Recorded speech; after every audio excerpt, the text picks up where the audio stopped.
agradecendo muito por estarmos juntos até o final de 2020, né? Se Deus quiser, vamos seguir assim, com saúde.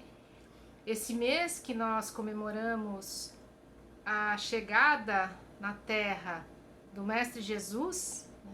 Nós vamos trabalhar hoje uma visão de como Jesus se colocou para nós, que é um pouco diferente do que costumamos olhar. Nós vamos olhar a partir da ótica de Joana de Ângeles, em algumas obras dela, Jesus e a Atualidade, Jesus e o Evangelho à Luz da Psicologia Profunda, Desperte e Seja Feliz. São obras que falam da passagem de Jesus entre nós, trazendo uma perspectiva humanizada. Por isso o nosso título, O Homem Jesus, um desafio para o autoconhecimento. Assim, nós vamos tentar olhar para esse mestre, né, esse modelo que nós costumamos entender, Jesus conosco, né, mas muito mais próximo. Né? Não esse mestre distante, deificado, quer dizer aquele que é próximo a Deus, como se fosse um Deus. Mas Jesus não é Deus. Jesus é o Filho de Deus, esse que veio nos dar um exemplo, que veio mostrar com o seu testemunho, com o seu modelo, né, com a sua vida, ele veio nos trazer aquilo que nós precisamos reconhecer para a nossa vida. Jung fala assim que nós precisamos fazer a nossa vida assim como Jesus fez a dele, usando o modelo de Jesus para trabalhar a nossa experiência atual. Por isso que é um desafio para o autoconhecimento. Jesus vai nos trazendo a cada passagem, né, aquilo que nós precisamos reconhecer na nossa trajetória. Eu vou trazer algumas lâminas para nós conhecermos este modelo do homem que esteve conosco, que está ainda hoje.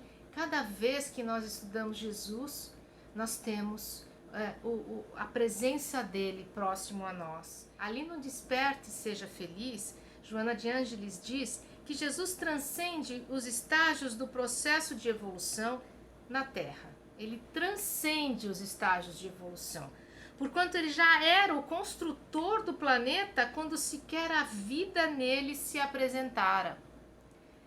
Ou seja, Jesus, ele imaginando a Terra, ela se fez.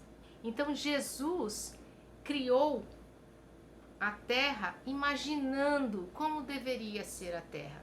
Ao chegar entre nós, ele tinha um papel fundamental de nos mostrarmos aquilo que ele gostaria que nós reconhecêssemos. Mas não era fácil. Nós éramos muito mais precários, nós éramos muito mais primitivos, né? E muito mais presos a idealizações, principalmente à concretude da vida. A vida era muito pautada naquele benefício mais imediato. Existia muita carência onde ele reencarnou e muito domínio, né, dos romanos, portanto, era um povo muito sofrido. Quando Joana de Ângeles diz assim, que ele transcende os estágios do processo evolutivo da Terra, porque ele já veio com todo o seu processo alcançado, ele já se desenvolveu plenamente. Então o modelo que ele nos traz é daquilo que nós podemos ser também, daquilo que nós podemos atingir. Não é à toa que ele fala do grão de mostarda, né? Se nós tivermos uma fé tão pequenininha, nós também vamos conseguir alcançar o que ele está nos dando como modelo. Então essa humanidade de Jesus, ela se mostrou desde a manjedoura, porque nascer de uma forma humilde, né, é próprio, né, daqueles que realmente vão trazer uma mensagem importante. Ele nasceu naquele momento humilde, José e Maria estavam necessitando fugir, né, de Herodes. Então vejam o quanto as passagens do nascimento de Jesus que nós comemoramos por agora, né, que nós lembramos, né, e às vezes nós trazemos muito para a materialidade e nos esquecemos do que Jesus representou, que é a simplicidade, que é essa vida natural, né, de um homem simples que ele veio nos mostrar. Essa humanização que Jesus nos deu como exemplo está relacionado com o processo de autoconhecimento que nós precisamos desenvolver na nossa vida. Nós vamos entender que o humano que Jesus se aproxima, ele também se aproxima do ego, que é esse ser que em nós, né, que é essa instância em nós que nos dá a dimensão de onde nós estamos nos relacionando, como nós estamos nos relacionando, né, quem nós estamos neste momento e o que nós precisamos descobrir. Então, nós muitas vezes, né, temos no poder, né, na violência, nos conflitos internos, na necessidade de dominação, a nossa meta. E isso está totalmente contra o nosso propósito de vida, porque o propósito da nossa experiência é o espírito, é o que o espírito veio realizar, não o que o ego veio realizar. São instâncias diferentes. Eu vou explicando um pouquinho mais adiante para quem não tem muita familiaridade com esses termos. Mas Jesus, ele mostrou através do exemplo, da simplicidade, da humildade, da objetividade e principalmente de uma força ético-moral, ele mostrou exatamente qual era a mensagem dele. Porque ele tinha uma mensagem muito importante. Ele tem uma mensagem muito importante que está viva. O Evangelho é vivo quando nós lemos e conseguimos colocar em prática. Então Joana fala assim que não havendo criado qualquer doutrina ou sistema, né, Jesus tornou a sua vida o modelo para que o homem se pudesse humanizar, adquirindo a expressão superior. Então todas as passagens que nós acompanhamos na vida de Jesus, elas são muito próximas da nossa. Nós vivenciamos tudo que ele demonstra, tanto nas parábolas quanto na vida, naquele enfrentamento que ele precisou realizar.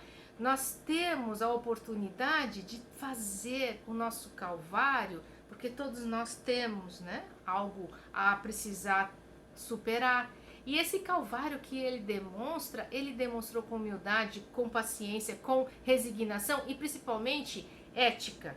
A ética daquilo que ele sabia que ele precisava realizar e ele não traiu nenhuma ideia do Pai, como ele costumava trazer, não é? Eu e o Pai somos um, portanto eu estou com o Pai em mim. E como nós vivemos com o Pai em nós? Essa é uma descoberta. É uma descoberta que nós precisamos realizar ao longo do nosso processo evolutivo. Mas começamos agora se ainda não tivemos essa oportunidade.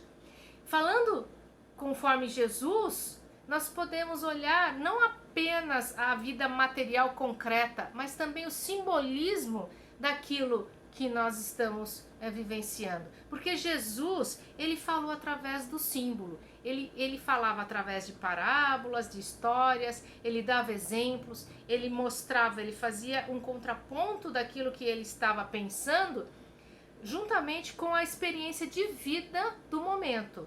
Não é? Ele trazia uma experiência do momento para representar o que ele queria trazer. Então essa era a didática dele, a imagem daquilo que ele trazia era didática, era como ele estava ensinando o povo daquela época e até hoje nos ensina a reconhecer em nós quais são os nossos valores, o que nós precisamos reconhecer dos nossos valores mais profundos, né, mais elevados para serem reconhecidos e integrados na nossa psique. Então nós vemos que no grão de mostarda Jesus trazia o modelo da nossa fé, que podia ser pequena, mas ela tinha um poder de transformação muito grande. Ele trouxe no modelo da pescaria, ele trouxe no modelo da pescaria, atraindo os apóstolos e dizendo: eu vou ensinar vocês a serem pescadores de homens, não mais, né, do alimento necessário.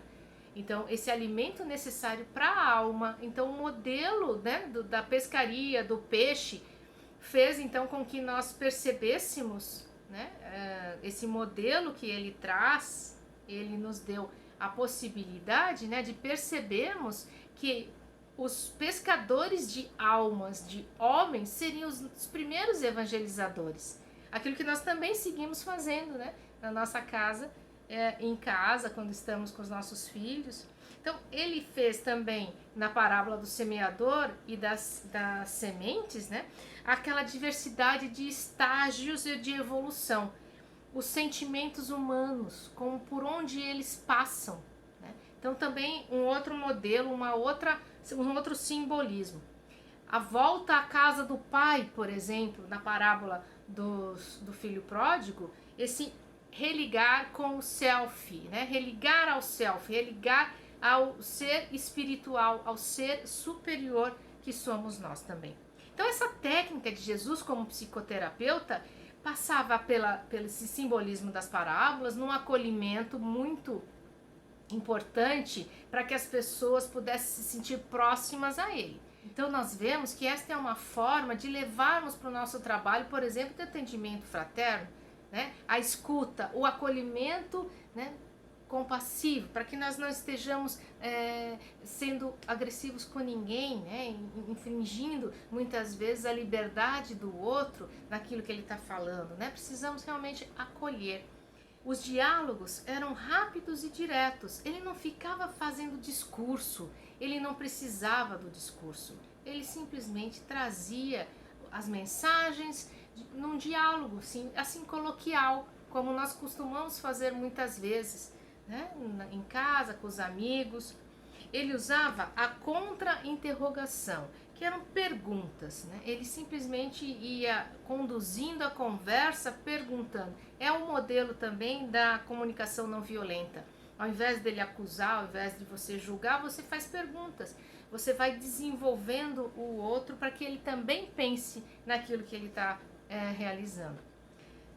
Tinha uma lógica calorosa. Jesus não era contundente, não era seco, né? Uma racionalidade dura. Não, ele contava a parábola contornando a mensagem. Vocês entendem? O bom samaritano, na mulher adúltera, no dai a César o que é de César. Naquele momento, ele ia conduzindo o pensamento do interlocutor, daquele que estavam, né, do povo que estava ouvindo, ou aquele que estava fazendo a pergunta para ele, para que ele pudesse levar o outro a chegar à conclusão que ele queria, né? Ele não era direto no que ele falava, ele levava, ele conduzia a conclusão daquilo que ele estava realizando. Então vejam que Jesus, nessa forma, nessa abordagem que ele tinha, nessa técnica do psicoterapeuta, ele traz, né, principalmente, né, a doçura, o acolhimento e a humildade, porque ele não se coloca superior a ninguém, tá? Nós vemos também em diversas passagens como ele deu o testemunho da verdade. Nessa passagem de João, não nasci e não vim a este mundo senão para dar testemunho da verdade. Aquele que pertence à verdade escuta a minha voz. E qual é a verdade? Jesus traz na passagem de João: não nasci e não vim a este mundo senão para dar testemunho da verdade. Aquele que pertence à minha verdade escuta a minha voz. Esta é o testemunho da verdade da vida futura. A vida futura, ela nos remete à vida do Espírito. E Jesus foi fiel a essa mensagem. Ele nunca se contradisse. Ele simplesmente sabia que o nosso processo aqui, ele é temporário, ele é momentâneo. Nós temos uma missão, sim. Nós temos uma relação com nossos familiares, nossos caminhos, nós temos uma relação, sim, com nossos familiares, com os nossos amigos e pessoas que trabalhamos com ela. Jesus trouxe na passagem de João: não nasci e não vim a este mundo senão para dar testemunho da verdade. Aquele que pertence à verdade escuta a minha voz. Qual é a verdade? A verdade é que ele foi fiel sempre, até o finalzinho, não importando aquilo que ele teria que se sacrificar. Ele se sacrificou por nós. Então, a vida futura é o testemunho da verdade que Jesus nos trouxe.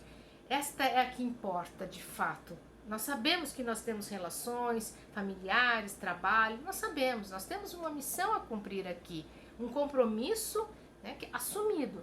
Porém, né, o que Jesus vinha a passagem que ele vinha trazer era sempre focada nesse objetivo da vida futura. Ele é o exemplo integrado. Jesus já teve todo o seu processo de evolução completo. Por isso dessa integração de Joana.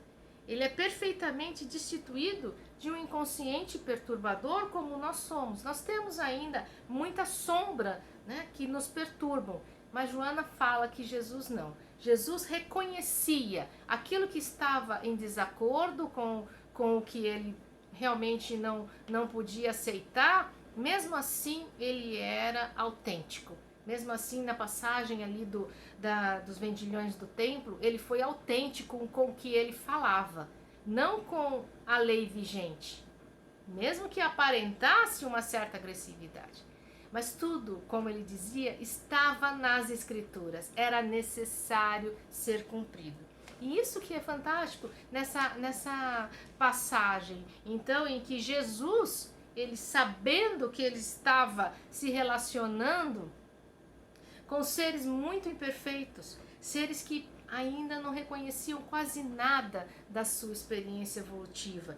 E Joana diz que ele sabia ser enfermo o espírito e não o corpo. Sempre se dirigia preferencialmente à individualidade e não à personalidade de que se revestia cada homem.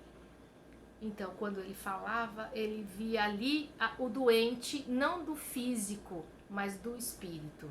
E era a esse ser que ele se dirigia e perguntava: você quer que eu te cure? Você quer? Você acredita? Então, com esta pergunta, Jesus colocava o doente, aquele que precisava de acolhimento, na relação do trabalho de cura com ele. Não era ele que promovia a cura, ele era o mediador dessa cura. E nós podemos ser assim também. Nós podemos estar diante das pessoas provocando, né, promovendo, extraindo dela essa vontade de realizar, né, o seu autoconhecimento, fazendo assim conosco também. Então, o que seria a individualidade e a personalidade? Apenas para a gente nivelar o nosso conhecimento, né? O espírito, o corpo mental, esse que precisava de atendimento, é a nossa individualidade. É esta, né, individualidade que nunca cessa, ela está em constante evolução. A alma, como nós dissemos, do espírito encarnado, mas também chamamos de psique, né, é esse campo biomagnético que anima o nosso corpo físico durante a encarnação. Durante a encarnação nós temos a alma, que depois então a individualidade, no momento do desencarne, não vai perder nunca, né? Vai incorporar tudo que nós estamos realizando neste momento. Mas também temos um corpo físico, né? Um corpo astral, um corpo vital, um corpo físico, que forma neste momento a nossa personalidade. Portanto, quando Jesus falava com o enfermo tinha no seu íntimo mais profundo todo o histórico, como nós temos um histórico de encarnações, de fragilidades, né? de prejuízos que nós causamos a nós mesmos. Joana fala que nós somos herdeiros de nós mesmos. Isso é que acaba, então, aparecendo quando nós estamos necessitados, melhor dizendo. E como era Jesus com o povo, a quem ele se dirigia e quem era o ser mais amado? Eram as crianças, porque Jesus recomendava que nós fôssemos como as crianças, que elas deveriam vir a ele livremente, porque é a natureza, é a simplicidade da criança que era mais agradável a Jesus. O maior no reino dos céus para Jesus são as crianças. Para ser o maior no seu conceito, era necessário fazer-se o menor, o servidor, esquecendo-se de si mesmo e altruisticamente colocando seu irmão no lugar onde desejasse estar. Vejam que essa é uma passagem que está no Jesus Evangelho à Luz da Psicologia Profunda, que mostra o quanto a humildade está em primeiro lugar. Ser o menor, não importando o papel que eu ocupe na vida. Eu me colocando como esse servidor, daquele que é maior em mim. E é aí que nós entendemos a individualidade e a personalidade. A individualidade é maior em mim do que a personalidade, porque a individualidade é o espírito. Então a criança é um modelo como esse ego que se rebaixa ao self. O ego sendo então a nossa personalidade, o self a nossa individualidade. Para que a gente possa libertar o ego dessa ignorância. Assim então o ego precisa se rebaixar ao self. Jesus ainda fazia todo um trabalho de valorização da mulher e daqueles que eram minoria. Hoje em dia nós vemos às vezes muitas movimentações para defender as minorias, os negros, né, a comunidade LGBT muitas vezes, né, as mulheres também. Mas começou com Jesus essa valorização. Ele se colocava então de igual para igual com as mulheres, elevando a um status de igualdade, rompendo a hipocrisia masculina da época. E quando ele fala assim, atire a primeira pedra quem estiver livre de pecados, né, ele está justamente trazendo para a adúltera, se é que ela era uma adúltera ali naquele momento, o homem também é adúltero. Então, ambos estavam em pé de igualdade. A mulher, na época, era considerada um ser inferior. Ela não podia sentar à mesa, ela não podia dirigir a palavra aos homens. Ela era muito importante para os serviços, para a criação dos filhos, tá? Então, isso por ali tudo bem, ficava a posição das mulheres nessa condição. E foi Jesus que, incorporando e trazendo para os apóstolos também essa visão de que as mulheres são iguais aos homens, é que pôde se trazer então esse movimento. Jesus também, ele condenou a escravidão e o rebaixamento das pessoas que não pertenciam às castas, às raças, às crenças. Na passagem do samaritano, que não eram igual aos judeus, eram considerados inferiores, então ele ele traz o bom samaritano ao papel do que fez o melhor trabalho, que realmente teve mexido o seu coração para ajudar o outro. Ele saiu daquela condição, né? E ele ajudou o outro. Então nós vemos que na valorização, né, da mulher, dos que eram mais pobres, dos que eram desvalidos, trouxe Jesus para esta humanização daqueles que, os poderosos da época, eram renegados. Jesus, ele trazia na sua postura, né, uma fala que estava principalmente referindo-se à verdade. Conhecereis a verdade e ela vos libertará. Essa nessa passagem. Mas o que ele traz? Ele traz a justiça divina, né, diante dos acontecimentos humanos, que nada estava acontecendo por acaso. Ele contrapõe os imediatismos da época, sabe? O hedonismo, o poder. Ele fazia um contraponto. Aquilo não era importante. O que é importante é a verdadeira vida. É você reconhecer o valor, fazer ao outro o que você gostaria que lhe fizesse. Então, quando ele traz essa mensagem, ele está sendo ele está indo contra, né, ao que era vigente na época. Então, isso é bastante perturbador para aqueles que conviveram com ele.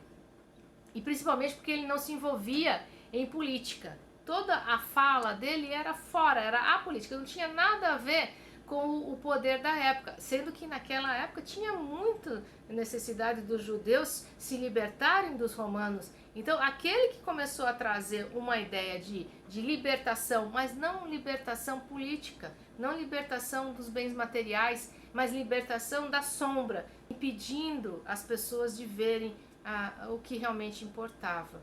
Diante de tudo que ele foi acusado, a palavra, se você está dizendo, é o que você enxerga, não o que eu sou, porque o meu reino não é deste mundo, uma das falas de Jesus.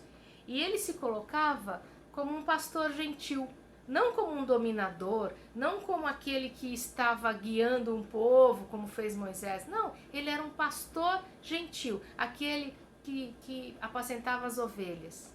Era assim que ele queria se colocar, para que as pessoas pudessem se identificar. né? Isso faz com que a humanização de Jesus, né, realmente fosse reconhecida pelo povo da época.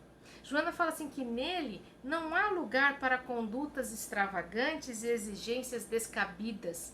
Antes proporciona segurança de si mesmo no desempenho dos programas e condutas que a cada um dizem respeito. Por isso que o reino não é deste mundo.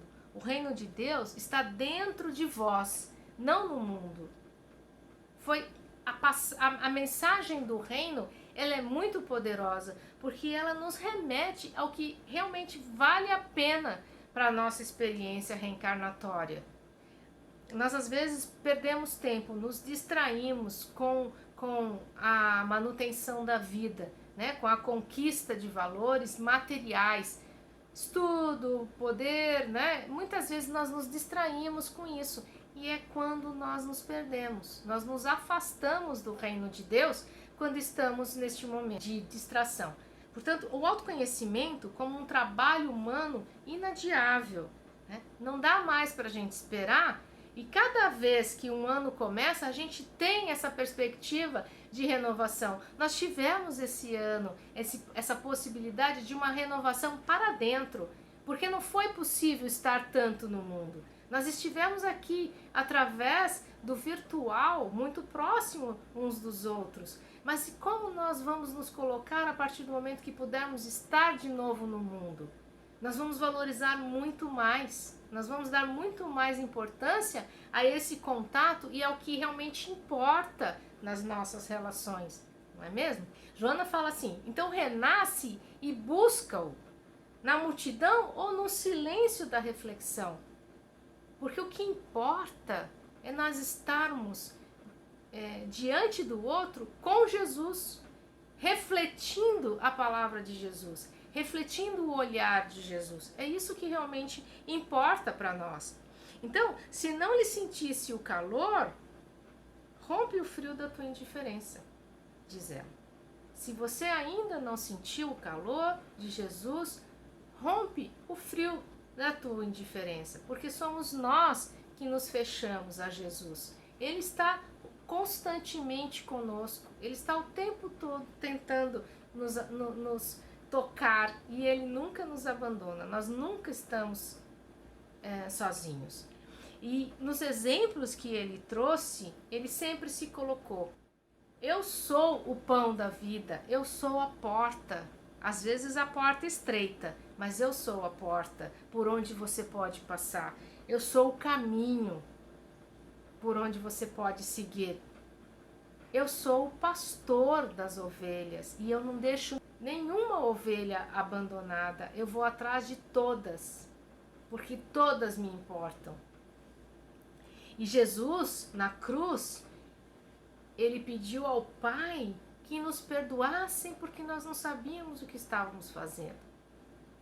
Na cruz, Jesus falou: eu estou aqui me colocando de corpo e alma, literalmente, para poder dar um exemplo, para que você possa também se colocar assim na sua vida, que você perceba o quanto esse trabalho que nós estamos realizando no aqui e agora, na nossa vida, ele é muito importante para um monte de gente, né?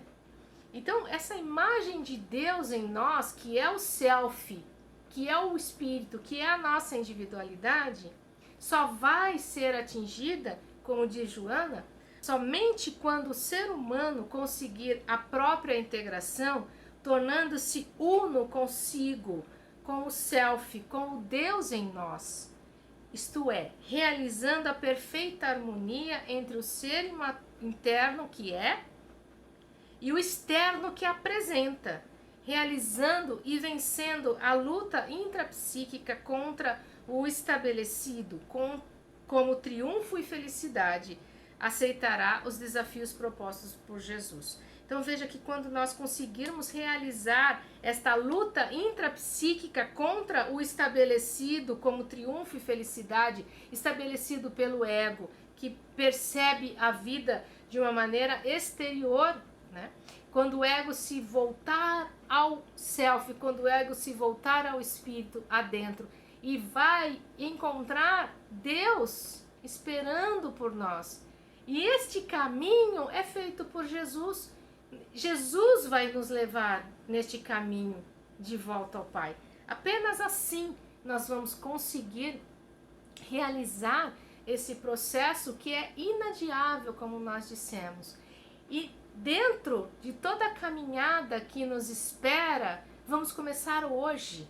Vamos começar realizando, né, na próxima oração que nós formos fazer, este momento de integração com o que nós já percebemos de nós. Porque daí então nós vamos conhecendo cada vez mais das nossas necessidades íntimas.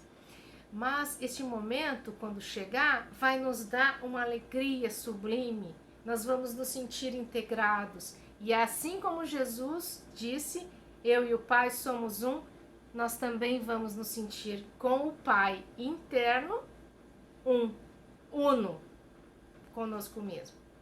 Meus irmãos, estejam sempre com Jesus no coração, agora e sempre. Muito obrigada.